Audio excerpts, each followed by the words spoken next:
La cosa más misericordiosa en el mundo, creo yo, es la imposibilidad que tiene la mente humana para correlacionar todo lo que ella contiene. Vivimos en una isla de plácida ignorancia en medio de los negros océanos del infinito, y no fuimos destinados a llegar mucho más allá de esta. Las ciencias, cada una moviéndose en su propia dirección, hasta ahora nos han dañado poco, pero algún día la combinación de los conocimientos disociados nos abrirá tales panoramas aterradores de la realidad y de nuestra frágil posición en ella que habremos de enloquecer ante la revelación, o bien de huir de la luz hacia la paz y la seguridad de un nuevo oscurantismo. Los teósofos han especulado acerca de la asombrosa grandeza del ciclo cósmico, en el cual nuestro mundo y la especie humana solo son incidentes transitorios. Han sugerido la existencia de extraños sobrevivientes, en términos que helarían la sangre si no estuvieran enmascarados por un sensiblero optimismo. Pero no se debe a su forma que el solo atisbo de esas eras prohibidas me haga sentir un escalofrío cuando pienso en ello y me trastorna el sueño. Como todos los atisbos espantosos a la verdad, ocurrió por una accidental combinación de factores inconexos. En este caso, de un viejo artículo de periódico y de las notas de un profesor muerto. Espero que nadie más logre hacer esta vinculación. Ciertamente, si sobrevivo, de manera consciente jamás aportaré un eslabón a tan horrenda cadena. Creo que el profesor también intentó mantener el silencio respecto de la parte que él conocía, y que hubiera destruido sus notas si la súbita muerte no lo hubiese sorprendido. Supe del asunto por primera vez en el invierno de 1926 al 27, a raíz de la muerte de mi tío abuelo, George Gamel Angel, profesor emérito de lenguas semíticas en la Universidad de Brown, en Providence, Rhode Island. El profesor Angel era ampliamente reconocido como una autoridad en inscripciones antiguas, y con frecuencia lo consultaban los directores de importantes museos. De tal manera que su muerte, a la edad de 92 años, puede ser recordada por muchas personas. A nivel local, el interés se vio intensificado por la naturaleza poco clara de la causa de su muerte. El profesor sufrió un infarto mientras regresaba del barco de Newport, desplazándose de súbito, como dijeron los testigos, luego de que lo empujara un marinero de color, quien había salido de una de las oscuras y extrañas plazoletas ubicadas en la pronunciada colina, y que resultan ser un atajo del puerto a la casa del fallecido en Williams Street. Los médicos no encontraron ningún desorden visible, pero concluyeron, perplejos, tras debatir el caso entre ellos, que alguna desconocida lesión del corazón resentida por el rápido ascenso de un hombre tan viejo por una colina empinada fue la responsable de aquel final. En ese momento yo no vi razón alguna para estar en desacuerdo con este dictamen, pero a últimas fechas pienso que hay que cuestionarlo. Hay que dudar de por completo. Como heredero y albacea de mi tío abuelo, pues murió viudo y sin hijos, se esperaba que yo revisara sus papeles con cierto rigor y, para este propósito, mudé su colección completa de archivos y cajas hasta mi casa, en Boston. Mucho del material que clasifiqué sería publicado más tarde por la Sociedad Arqueológica Estadounidense. Pero había una caja que me pareció desconcertante en extremo y por la cual sentía gran aversión. En particular, ante la idea de mostrarla a los ojos de alguien más. Estaba cerrada y no encontré la llave, hasta que se me ocurrió examinar el llavero personal que el profesor llevaba en su bolsillo. En efecto, allí estaba, y tuve éxito en abrir la caja, pero cuando lo hice, descubrí que ahora me enfrentaba a una barrera más grande y cerrada más herméticamente, porque ¿qué podría significar el raro bajorrelieve de arcilla y las inscripciones, palabrería y cortes inconexos con los que me encontré? ¿Se había hecho mi tío en su edad avanzada más crédulo de las posturas más evidentes? Decidí buscar al excéntrico escultor responsable de la aparente perturbación de la tranquilidad mental de un anciano. El bajorrelieve era un tosco rectángulo de menos de 2,5 centímetros de espesor y con un perímetro total de 12 por 15 centímetros. Su origen moderno era obvio. No obstante, el aire de sus diseños sugería que estaban muy alejados de ser actuales, porque, aun cuando los caprichos del cubismo y el futurismo son muchos e irracionales, a menudo no producen esa críptica regularidad que subyace en la escritura prehistórica. Ni, con certeza, la mayor parte de esos trazos parecían pertenecer a algún tipo de escritura, aunque mi memoria fallaba por completo en identificar este tipo en particular, y tampoco me daba un mínimo indicio de su remota pertenencia, ni cotejando la mayoría de las notas y colecciones de mi tío. Sobre esos aparentes jeroglíficos destacaba una figura de evidente intención artística. Empero su ejecución impresionista impedía darse una clara idea de su naturaleza.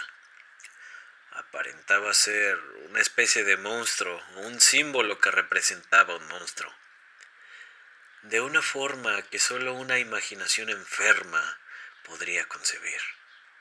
Si digo que mi imaginación, un tanto extravagante, formaba imágenes simultáneas de un pulpo, un dragón y una criatura humana, no me alejaría de la esencia de esa cosa. Una cabeza octopoide con tentáculos coronaba un cuerpo grotesco y escamoso con alas rudimentarias. Pero era el perfil general de todo el conjunto lo que lo hacía tan impresionantemente aterrador. Tras la figura había una vaga sugerencia de arquitectura como fondo. Las notas que acompañaban esta rareza provenían no sólo de un cúmulo de recortes de periódico, sino de la mano reciente del profesor Engel, que no había hecho ni el menor intento por darle un sentido literario. Lo que parecía ser el documento principal llevaba el encabezado «Culto a Cthulhu», en letras de molde muy bien escritas para evitar la lectura equivocada de una palabra tan desconocida. Este manuscrito se dividía en 2 secciones. La primera tenía rotulado 1925, El sueño y la obra onírica de H.A. Wilcox, y la segunda, Narración del inspector John R. Legrace. Los otros papeles manuscritos contenían notas breves, eventuales crónicas de los sueños extraños de distintas personas, algunas citas de libros y revistas teosóficos, y otros comentarios que mencionaban sociedades secretas y cultos encubiertos que habían sobrevivido por largo tiempo, con referencias a secciones en libros de consulta mitológica y antropológica, tales como La rama dorada de Fraser y El culto de las brujas en Europa occidental. Los recortes aludían, en su mayor parte, a la propagación de la enfermedad mental y los episodios de manía o histeria colectivas que tuvieron lugar en la primavera de 1925. La primera parte del manuscrito principal hablaba de un relato muy particular. Parece que el 1 de marzo de 1925, un hombre joven, delgado y de tez morena, con aspecto neurótico y arrebatado, visitó al profesor Engel, llevando el singular bajorrelieve de arcilla, el cual estaba excesivamente húmedo y fresco en aquel entonces.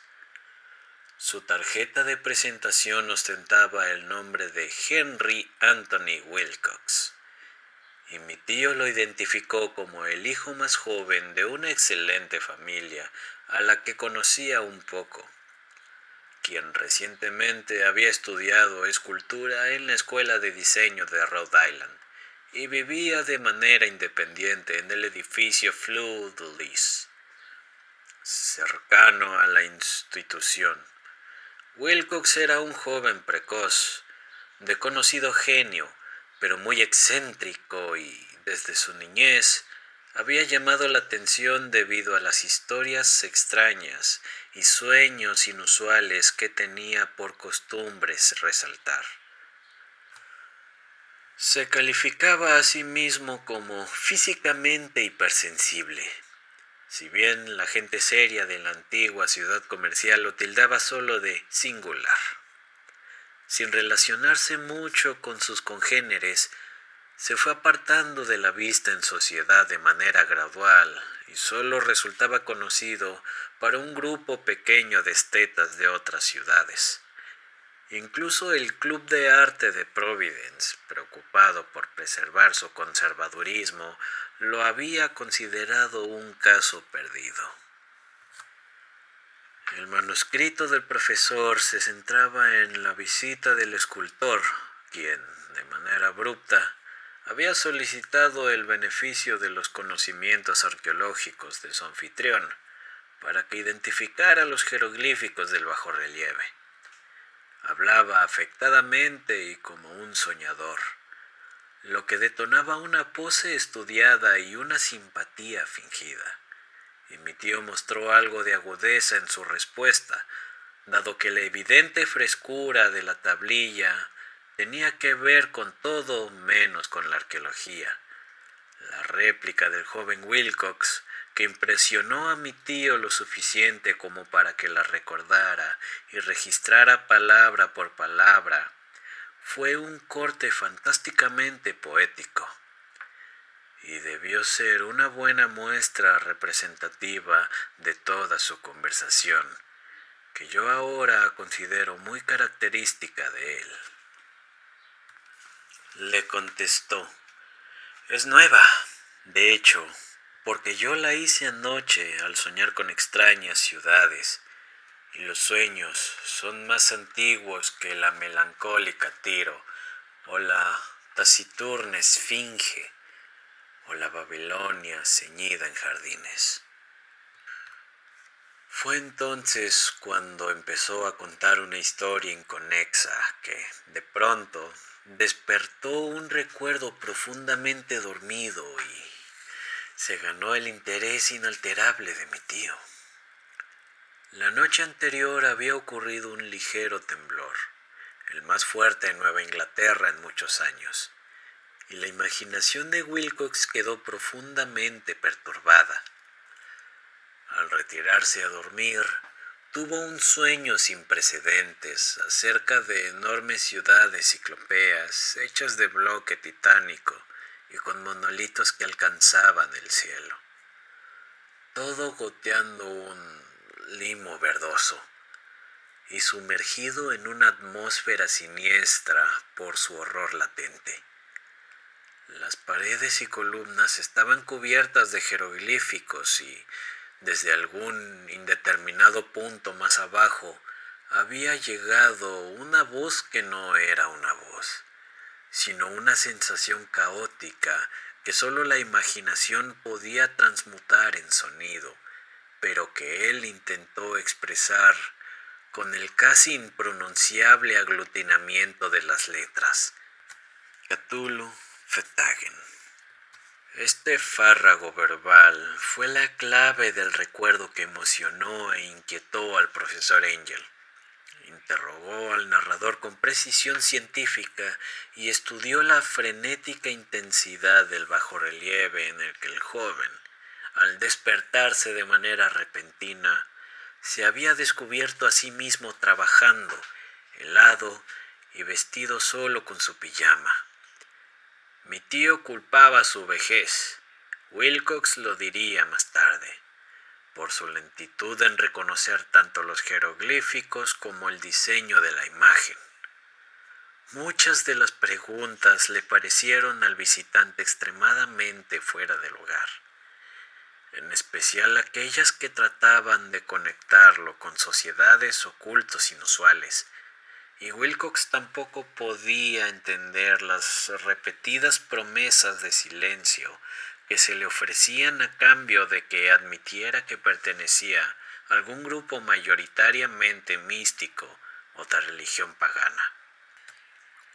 Cuando el profesor Angel quedó convencido de que el escultor en verdad no sabía nada acerca de algún culto o sistema de conocimiento críptico, le insistió mucho para que éste le ofreciera futuros reportes de sus sueños.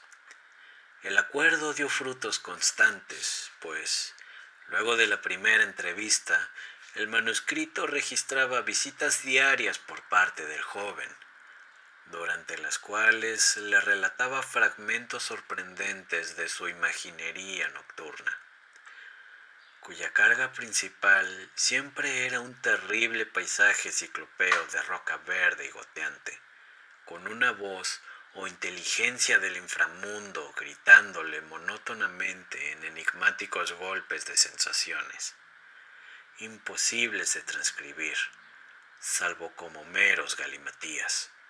Los dos sonidos repetidos con frecuencia eran aquellos que, usando las letras de nuestro alfabeto, forman las palabras Cthulhu y Erlaye. El 23 de marzo continuaba el manuscrito. Wilcox no se apareció y las preguntas acerca de su paradero revelaron que lo había afectado una extraña fiebre y que alguien lo había llevado a la casa de su familia en Waterman Street. Había gritado por la noche, despertando a varios artistas en el edificio, y desde entonces solo manifestaba una alternancia de inconsciencia y delirios. Mi tío telefoneó a la familia de inmediato y a partir de ese momento mantuvo una atenta vigilancia del caso, llamando a menudo a la oficina que el doctor Toby tenía en Thayer Street. Una vez que mi tío supo que era él quien estaba a cargo del caso, parecía que la mente febril del joven estaba enfocada en cosas extrañas, y el doctor se encogía de hombros cada vez que hablaba de ellas. No solo repetía una y otra vez lo que había soñado con anterioridad, sino que hablaba de una cosa gigantesca, de kilómetros de altura, que caminaba o se movía pesadamente en aquel lugar.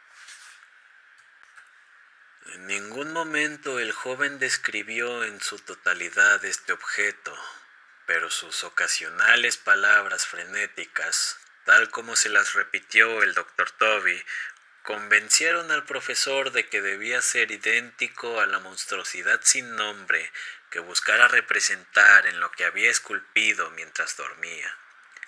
La referencia a este objeto, añadió el doctor, invariablemente era un preludio a la caída del joven en aquel letargo. Por extraño que parezca, su temperatura no estaba muy por encima de la normal, pero, por otro lado, aquella condición era tal que semejaba una fiebre en lugar de un desorden mental. El 2 de abril, alrededor de las 3 de la tarde, De manera repentina cesó todo indicio del padecimiento de Wilcox. Se sentó muy erguido en la cama, sorprendido de encontrarse en casa y por completo ignorante de lo que había sucedido, en sueños o en la realidad, desde la noche del 22 de marzo. Al ser dado de alta por su médico, regresó a sus aposentos pasados 3 días. En su recuperada salud, el profesor Angel ya no le fue de ayuda alguna. Todos los rastros de sus sueños extraños se desvanecieron cuando se recuperó, y mi tío dejó de llevar el registro de sus figuraciones nocturnas, luego de una semana de recuentos estériles y sin sentido acerca de visiones por completo habituales. Aquí terminaba la primera parte del manuscrito, pero las referencias a ciertas notas desperdigadas me daban mucho material para pensar. Tanto, de hecho, que solo el arraigado escepticismo que daba forma a mi filosofía por aquel entonces podía explicar mi continua desconfianza hacia el artista. Las anotaciones en cuestión fueron aquellas que describieron los sueños de varias personas durante el mismo periodo en el cual el joven Wilcox tuviera sus extrañas revelaciones. Mi tío, al parecer, instituyó con rapidez una prodigiosa red de averiguaciones entre casi todos los amigos a quienes pudo cuestionar sin parecer impertinente, solicitándoles reportes diarios de sus sueños y las fechas en las que visiones notables de algún tiempo remoto tuvieran lugar. Su petición provocó diferentes reacciones, pero las respuestas recibidas rebasaron la capacidad de cualquier hombre ordinario para procesarlas sin ayuda de un asistente. Esta correspondencia original no fue preservada, pero sus notas formaban un compendio riguroso de verdad significativo al respecto. Se trataba de gente ordinaria, empresarios e integrantes de la sociedad. La tradicional sal de la tierra de Nueva Inglaterra. Y los resultados casi en su totalidad fueron negativos, aunque aparecieron aquí y allá casos de impresiones nocturnas que generaban desasosiego, pero de modo indefinido, siempre entre el 23 de marzo y el 2 de abril. El periodo que duró el delirio del joven Wilcox. Al parecer, los científicos se vieron un poco más afectados, pues 4 casos de descripciones vagas sugieren vistazos fugaces a países extraños, y en un caso se menciona un pavor a cierta cosa anormal. Fue de los artistas y poetas de quienes llegaron las respuestas pertinentes. Y yo sé que el pánico se habría desatado si les hubiera sido posible a ellos comparar sus impresiones. Como estaban las cosas, sin tener sus cartas originales, yo sospechaba a medias que el compilador había hecho preguntas tendenciosas o había editado la correspondencia para corroborar lo que él, de manera inconsciente, se había propuesto ver. Por eso, yo seguía presintiendo que Wilcox, de alguna manera sabedor de cierto antiguo dato que mi tío poseía, había inducido estas ideas en el veterano científico. Estas respuestas de los estetas hablaban de una historia perturbadora, del 28 de febrero al 2 de abril. Un gran número de ellos había soñado cosas extrañas, con una intensidad inconmensurable, más fuerte durante el periodo del delirio que sufrió el escultor. Más de una cuarta parte de aquellos que reportaron alguna cosa de interés daba cuenta de escenas y sonidos entrecortados no muy disímiles de los que Wilcox había descrito. y alguno de los soñadores confesó un miedo profundo ante la gigantesca cosa sin nombre que era visible hacia el final del periodo. Un caso, mismo que la nota describe con énfasis, resultó muy triste. El sujeto, un arquitecto muy reconocido, con inclinaciones por la teosofía y el ocultismo, sufrió un violento trastorno en la fecha en que Wilcox padeció su episodio. Él falleció varios meses más tarde, después de gritar incesantemente que lo salvaran de un habitante del infierno que había escapado. Si mi tío hubiese referenciado estos casos por nombre, en lugar de hacerlo meramente por número, yo hubiese intentado obtener alguna corroboración a través de investigaciones personales. Pero tal como estaba, solo tuve éxito en rastrear a unos pocos. Sin embargo, todos estos ocupaban el total de las notas. Con frecuencia me he preguntado si todos los sujetos de las averiguaciones del profesor se sintieron tan confundidos como esta fracción de ellos. Es mejor que jamás reciban explicación alguna.